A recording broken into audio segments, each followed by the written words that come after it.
Blood Moon. In this video, you'll hear a chilling story about the Blood Moon. Each time it appears, gruesome murders plague the city, all linked by an ancient curse. A detective investigating these cases discovers he's part of the curse. Haunted by ghosts of past victims, he inches closer to the horrifying truth. Watch to find out more. Part 1.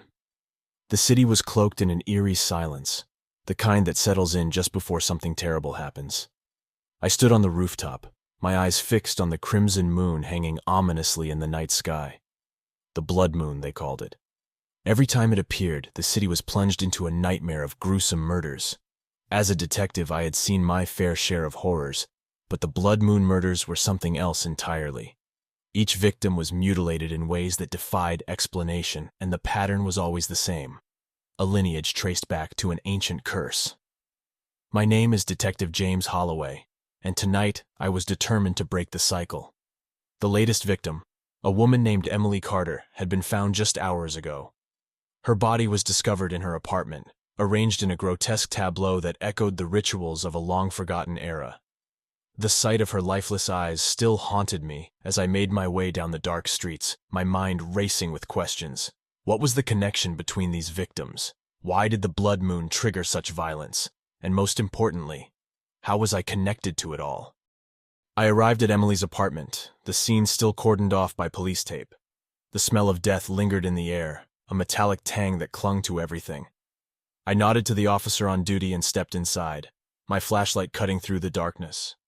The apartment was a mess, but it was the meticulous arrangement of the body that caught my attention. Symbols had been drawn on the walls in blood, ancient runes that sent a chill down my spine. I had seen these symbols before, in the homes of the previous victims. They were part of the curse, a dark magic that had been passed down through generations. As I examined the scene, I felt a presence behind me. Turning quickly, I saw nothing but shadows. My mind was playing tricks on me, the stress of the case weighing heavily on my psyche. But as I turned back to the body, I saw them. Ghostly figures, flickering at the edge of my vision. They were the victims of the Blood Moon, their eyes filled with a silent plea for justice. I stumbled back, my heart pounding. "What do you want from me?" I whispered, my voice trembling. The ghosts didn't answer, but their presence was enough to push me forward. I needed to find the truth, not just for the victims, but for myself. I knew I was part of this curse, though I didn't yet understand how. The answer lay in the past, in the ancient lineage that connected us all. I spent the next few days poring over old records, tracing the family trees of the victims. Each one led back to a single name: Alaric Blackwood, a man who had lived centuries ago and dabbled in dark magic. It was said that he had made a pact with a demon, trading his soul for eternal life. But the pact had come with a price. His descendants would be cursed, their lives marked by violence and death whenever the Blood Moon rose. As I dug deeper, I found references to a secret society, the Order of the Crimson Moon, dedicated to stopping the curse. They had failed, of course, but their records provided valuable clues. The curse could be broken, but it required a sacrifice. One of Alaric's bloodline had to willingly give their life to end the cycle of violence. The realization hit me like a ton of bricks. I was a descendant of Alaric Blackwood. The curse was in my blood, and the only way to stop it was to sacrifice myself. I couldn't accept it. There had to be another way. But as the next Blood Moon approached, the ghosts grew more persistent. They haunted my every step, their whispers filling my mind with doubt and fear. I was losing my grip on reality, the line between the living and the dead growing ever thinner. One night, as I was working late at my office, I felt a cold breeze brush past me. The room grew dark, and I saw them again, the victims of the Blood Moon. Their eyes bore into me, their mouths moving soundlessly. I could almost hear their voices, a cacophony of anguish and despair. "Help us!" they seemed to say. "End the curse!" I backed away, my hands trembling. "I can't," I whispered. "There has to be another way." The ghosts surged forward, their faces twisted in rage. "You must!" they hissed, their voices now audible, a chorus of agony. You are the last of the bloodline. Only you can end this. Panic gripped me, and I fled the office, the ghost's cries echoing in my ears. I ran through the darkened streets, my mind a whirl of fear and confusion. I couldn't escape the truth. The curse was real, and it was up to me to end it. Desperate for answers, I visited an old friend, Dr. Evelyn Monroe, a historian who specialized in the occult. She had helped me before on other cases, and I hoped she could shed some light on my predicament. Evelyn listened intently as I recounted my discoveries, her expression growing graver with each passing moment. "James," she said finally, "the curse of Alaric Blackwood is one of the oldest and most powerful curses in existence. If what you say is true, then you are the key to ending it." "But there has to be another way," I insisted. "I can't just sacrifice myself." Evelyn sighed, her eyes filled with sympathy. "There may be another way, but it will be dangerous. You'll need to confront the demon that Alaric made the pact with and renegotiate the terms. But demons are not known for their willingness to bargain. You could lose more than just your life." I felt a glimmer of hope. It was a long shot, but it was better than the alternative. "How do I find this demon?" I asked.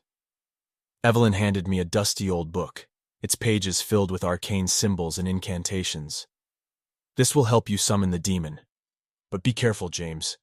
Demons are treacherous, and they will exploit any weakness they find." Armed with the book, I returned to my apartment and began the preparations. The ritual required rare ingredients and precise timing, all aligned with the blood moon. As the night approached, I felt a growing sense of dread.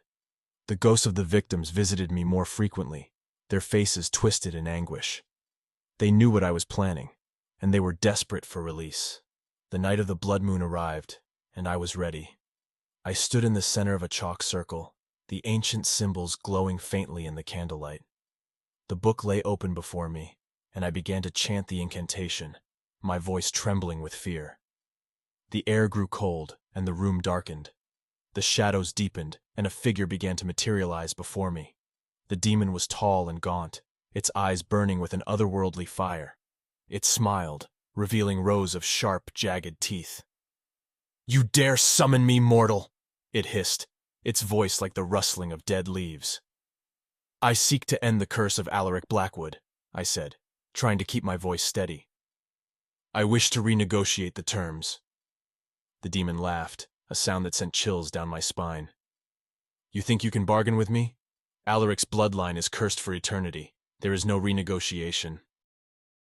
Part 2. "There has to be," I insisted. "I am the last of his bloodline. If I die, the curse ends. But there must be another way." The demon's eyes narrowed, and it leaned closer, its breath foul and rancid.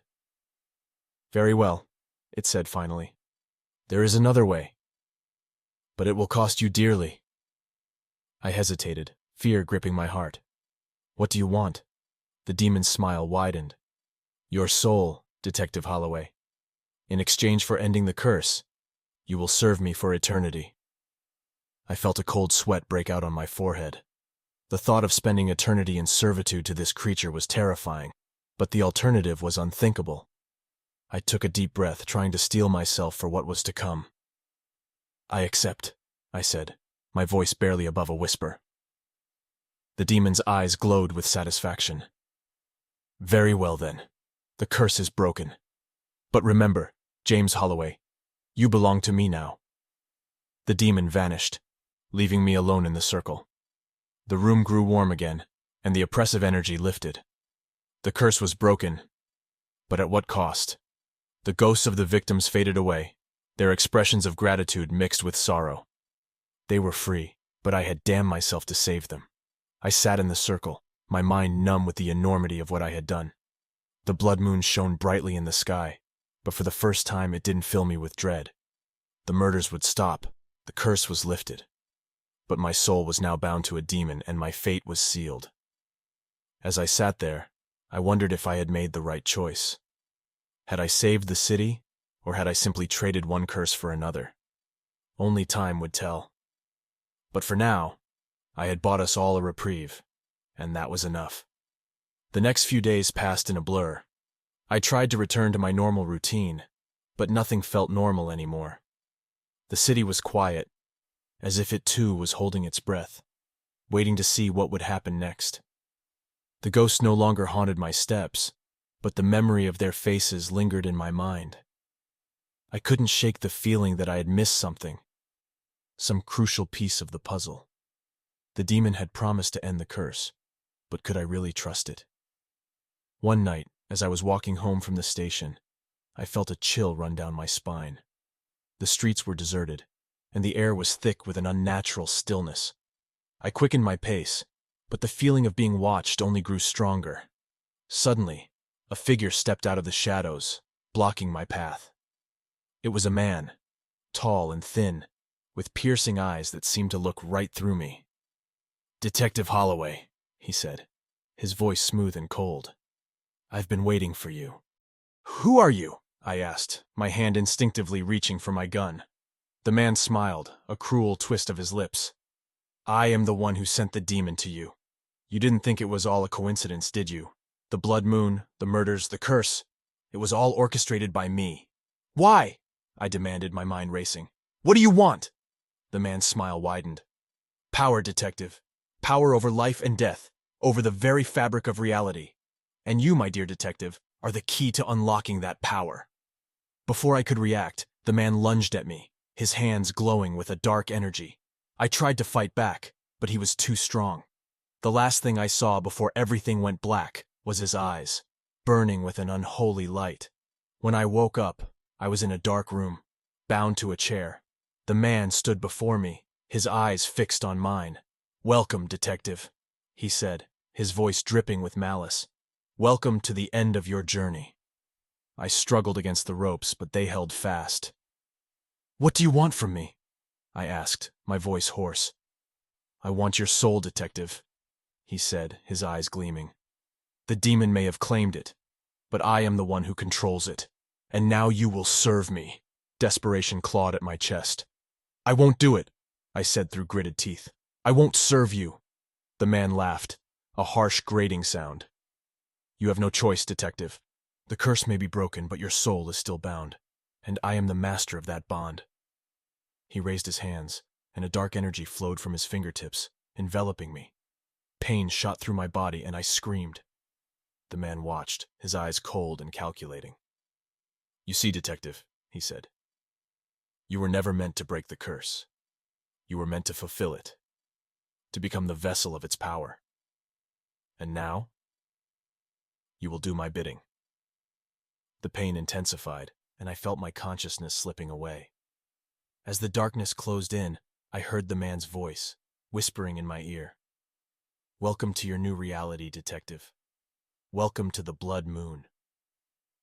I awoke in my apartment, drenched in sweat. It had all been a dream, a nightmare born of my guilt and fear. But as I looked around, I saw the book of incantations on my desk, the chalk circle still faintly visible on the floor. The curse was broken, but the cost was real. My soul was bound to a demon, and now, to a man who sought to control it. The blood moon had risen, and my journey had just begun. Part 3.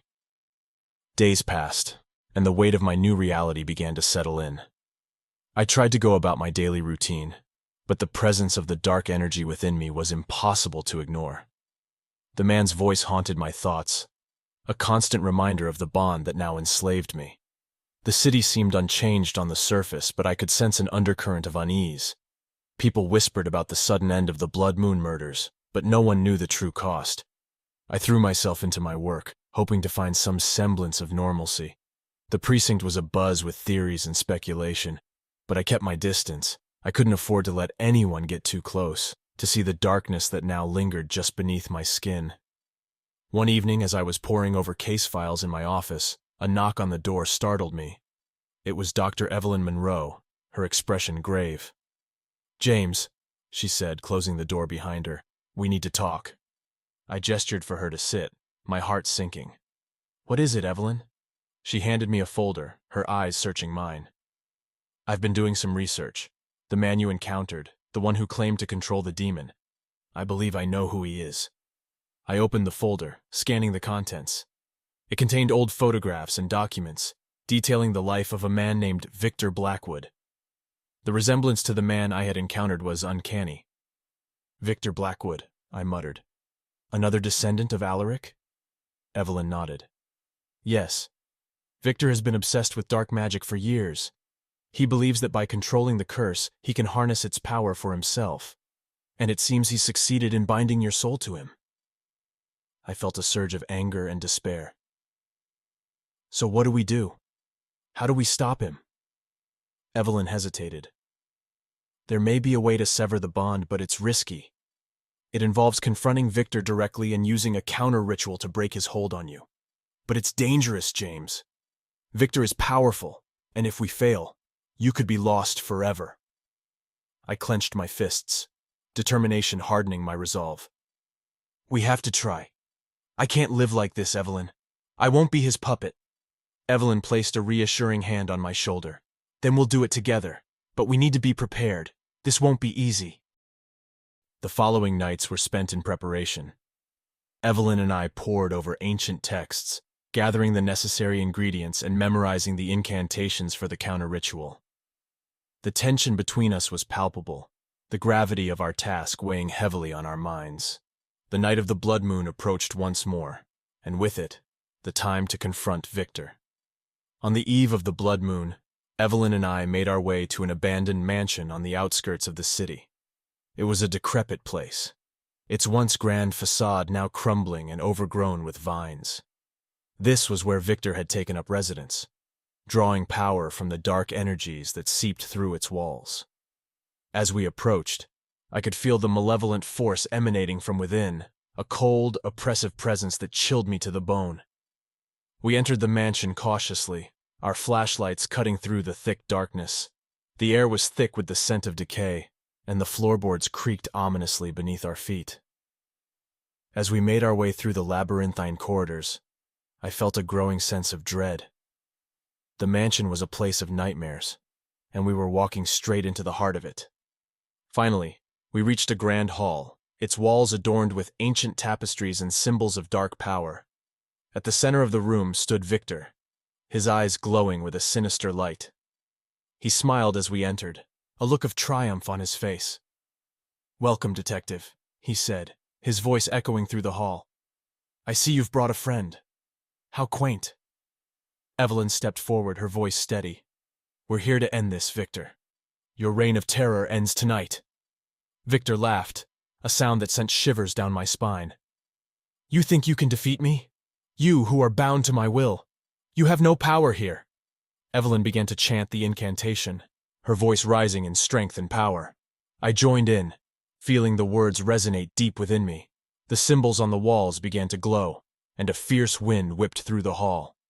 Victor's smile faltered, and he raised his hands, summoning a dark energy to counter our efforts.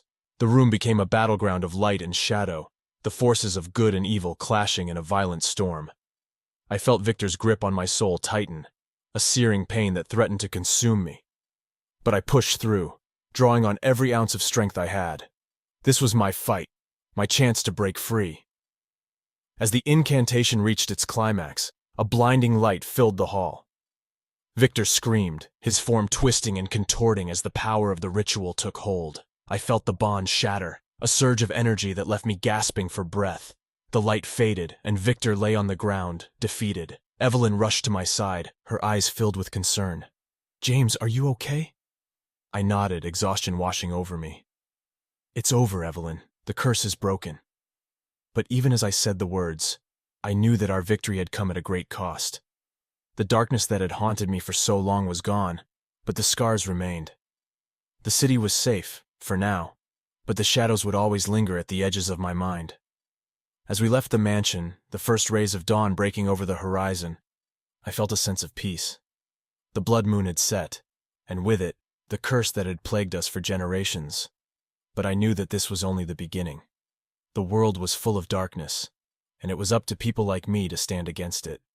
I was a detective, a guardian of the city, and no matter what the future held, I would be ready. Part 4. Days turned into weeks, and the city slowly began to heal. The Blood Moon murders had ended, and the streets felt safer, more alive. But for me, the battle was far from over. The encounter with Victor and the severing of the demonic bond had left me with a profound sense of emptiness. I had won, but at what cost? The shadows of the past still haunted my dreams, and the faces of the victims lingered in my mind. Evelyn and I continued to work together, exploring the deeper mysteries of the occult and uncovering hidden threats that lurked in the city. Our bond grew stronger, forged in the crucible of our shared struggle. She became more than just a colleague. She was a friend, someone who understood the darkness that I carried within me. One evening, as we were going through some old case files, Evelyn looked up from her work and said, "James, there's something you need to see." She handed me a folder, her expression troubled. I opened it and found a series of photographs, each depicting strange symbols and ritualistic scenes. "What is this?" I asked, feeling a chill run down my spine. "These symbols," she said, pointing to one of the photographs. "They match the ones we saw at Victor's mansion. It appears that he wasn't working alone. There's a larger network at play here, a cult that has been operating in the shadows for centuries." The implications were staggering. "You mean there's more of them out there?" Evelyn nodded. "Yes, and they know about you, James. They see you as a threat to their power. We need to be careful." My mind raced with the possibilities. The battle with Victor had only been the beginning. There was a larger war to be fought, one that stretched back to the ancient curse that had plagued my bloodline. "Do we have any leads?" I asked, feeling a renewed sense of purpose. Evelyn hesitated.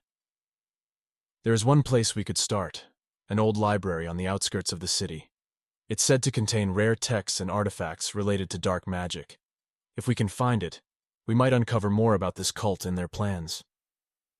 We decided to visit the library the following night, under the cover of darkness.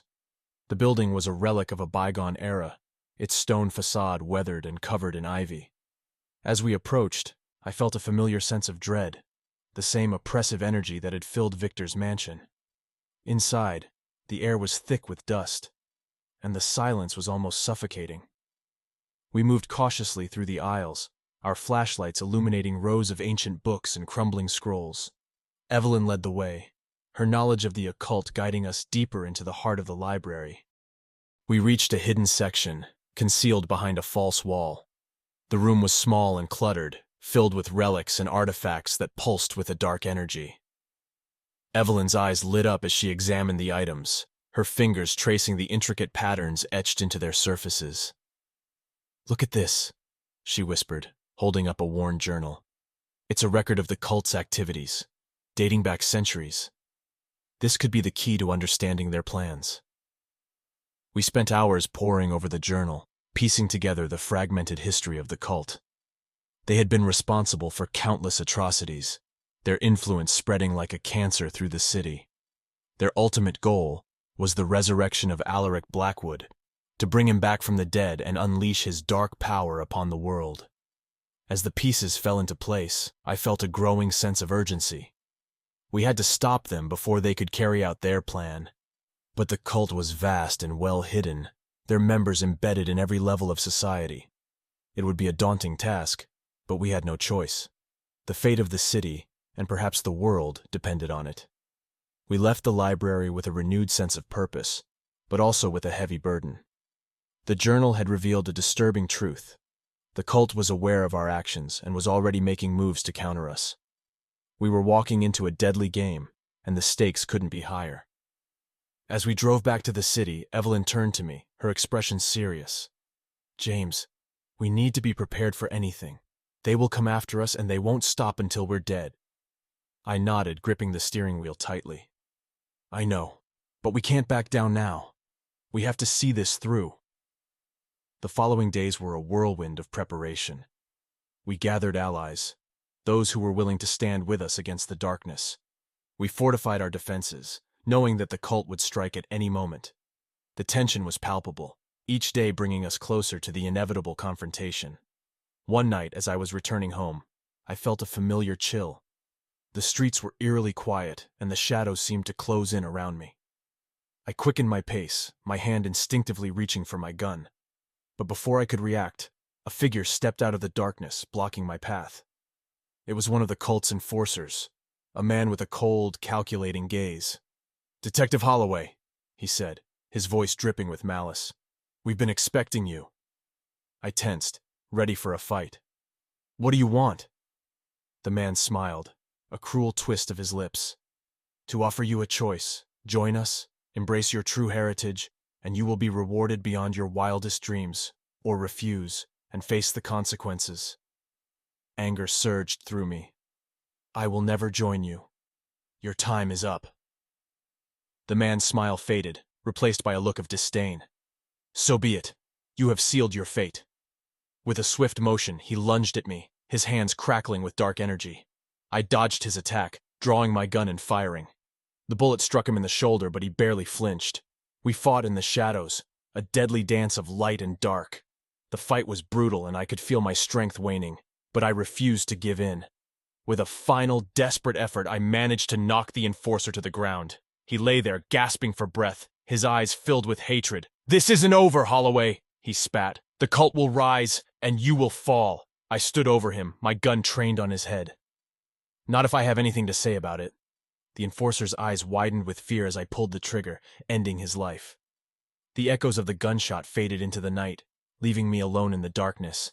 I knew this was only the beginning. The cult would come for me, for Evelyn, and for everyone who stood against them. But we were ready. The blood moon had risen, and the battle had begun. Part 5. The enforcer's words haunted me as I returned to the precinct. The cult's reach was far, and their determination unwavering. As I walked through the door, I was met by Evelyn, who had been waiting for me, her eyes filled with worry. "James, are you okay?" she asked, noticing the blood on my shirt. I nodded, exhaustion heavy in my voice. "I'm fine, but they know we're coming. We need to move quickly." Evelyn led me to a back room where a map of the city was spread out on a table. Red circles marked various locations, each one a suspected hideout of the cult. "We need to hit them where it hurts," she said, pointing to a large circle in the center. "This is their main stronghold. If we can take it out, we might be able to cripple their operations." I studied the map, my mind racing with plans and contingencies. "We'll need backup. We can't do this alone." Evelyn nodded. "I've already reached out to some trusted contacts. They'll meet us there." As the night wore on, we gathered our forces, a small but determined group of officers and civilians willing to fight against the darkness. We armed ourselves with everything we had, knowing that the coming battle would be brutal. The blood moon loomed overhead, casting an eerie glow over the city. We arrived at the cult stronghold just before midnight. It was an old, abandoned factory on the outskirts of town, its windows boarded up and its walls covered in graffiti. The air was thick with tension as we approached, our footsteps echoing through the empty streets. Evelyn and I led the way, our weapons at the ready. As we entered the factory, we were met with a chilling silence. The main hall was vast and empty, but I could sense the presence of the cult members lurking in the shadows. Suddenly the lights flickered on, revealing dozens of robed figures standing in a circle. At the center was Victor, his eyes glowing with a malevolent light. "Welcome, Detective Holloway," he said, his voice echoing through the hall. "I've been expecting you." I stepped forward, my gun trained on him. "It's over, Victor. Surrender now, and maybe we'll spare your life." Victor laughed, a cold, mocking sound. "You think you can stop us? The power of the blood moon is ours. You are nothing but a pawn in a game far greater than you can comprehend." Before I could respond, the cult members sprang into action, their hands crackling with dark energy. The room erupted into chaos as we fought for our lives, the air thick with the sounds of battle. Evelyn and I moved as one, our years of training guiding our every move. Despite our best efforts, we were quickly outnumbered. The cult members were relentless, their dark magic giving them an unnatural strength. I could feel my energy waning, the weight of the battle pressing down on me. But I refused to give up. This was our last chance to end the curse once and for all. Amidst the chaos, I spotted Victor making his way towards a large altar at the far end of the hall. I knew that if he reached it, he would unleash a power that we couldn't hope to contain. With a surge of determination, I fought my way through the throng of cult members, my eyes fixed on Victor. As I reached the altar, Victor turned to face me, his eyes blazing with fury. "You are too late, Holloway," he hissed. "The ritual is almost complete. The blood moon will rise and our power will be absolute." I raised my gun, my hands steady despite the chaos around me. "Not if I can help it," I said, and pulled the trigger. The bullet struck Victor in the chest, but instead of falling, he staggered back, his eyes wide with shock. You can't stop us," he gasped, clutching his chest. "The blood moon will rise again." With a final, desperate effort, I lunged forward, knocking Victor to the ground. I tore the ritual book from his hands and threw it into the fire that burned nearby. The flames consumed the ancient text, and a piercing scream filled the air as the dark energy that had filled the room began to dissipate. The cult members fell to the ground, their power draining away with the destruction of the ritual. Victor lay before me, his life slipping away. "You have only delayed the inevitable," he whispered, his voice weak. "The blood moon will rise again." I watched as the light faded from his eyes, his final words echoing in my mind. The battle was over, but the war was far from won. As the first rays of dawn broke through the factory windows, I knew that our victory had come at a great cost. Evelyn and I surveyed the aftermath, our hearts heavy with the weight of what we had endured. The city was safe, for now, but the scars of the battle would linger. We had faced the darkness and emerged victorious, but the threat of the blood moon would always loom over us. As we left the factory, the sun rising behind us, I felt a renewed sense of purpose. The cult had been defeated, but the darkness would never truly be vanquished. It was up to people like us to stand against it, to protect the city and its people from the shadows that lurked in the night. I took Evelyn's hand, a silent promise passing between us. We would continue to fight, to uncover the secrets of the occult and protect our city from the forces of darkness.